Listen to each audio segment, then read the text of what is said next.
At sa punto po ito, makakausap natin si DFA Spokesman Assistant Secretary Raul Hernandez. Magandang hapon po, Asek Hernandez. Si Habiba po ito. Magandang hapon naman po, Habiba. Good afternoon. Kalagayan ng mga Pilipino po sa Thailand sa gitna po nitong nangyayaring political unrest doon. Well, sa ngayon, yung ating mga kababayan doon ay ligtas naman, ano?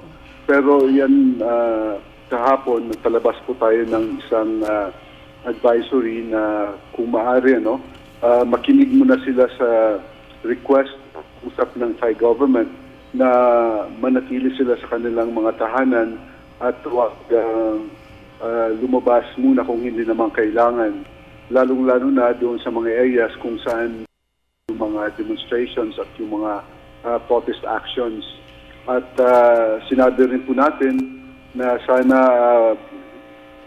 wag muna gawin yung mga non-essential travels doon sa Thailand para sa ating mga kababayan na nandito sa Pilipinas.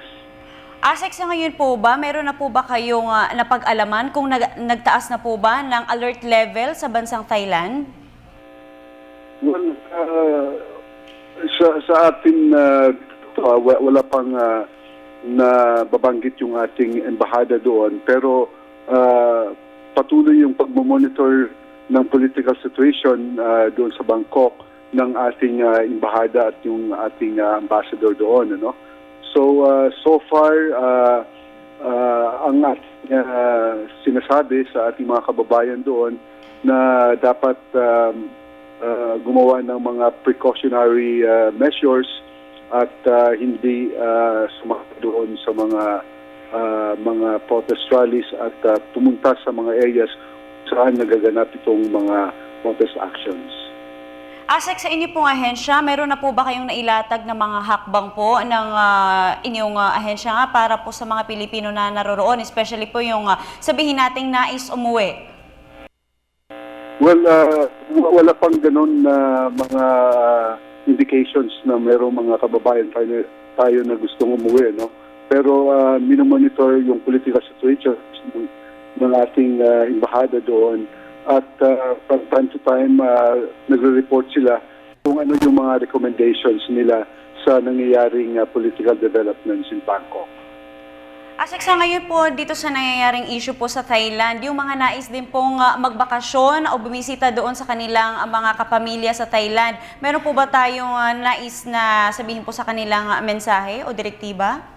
Yeah, yan nga, no? Yung ating sinabi kahapon, na kung hindi naman kailangang pumunta doon sa Thailand sa ngayon, ay wag na muna, no? Kasi yan nga, mayroong mga nagaganap doon na mga political actions.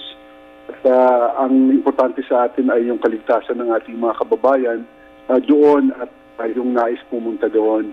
So yan ang priority natin, ano? Kaya nagpalabas tayo ng ganitong statement kasi importante po sa atin na walang masaktan na ating kababayan doon sa Asek, may iba naman po tayo. May impormasyon na po ba ang DFA sa pagkadiskaril naman po ng tren sa New York? At meron po ba kayong napabalitang may Pilipinang nadamay doon?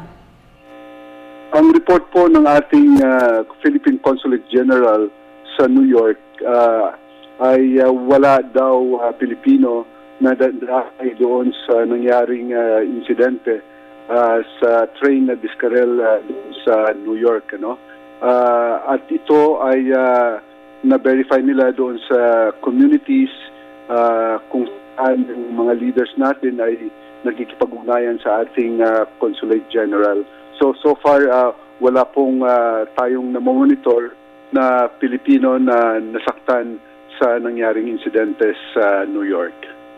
Alright, maraming salamat po sa inyong oras at magandang hapon po muli. DFA Spokesman Assistant Secretary Raul Hernandez.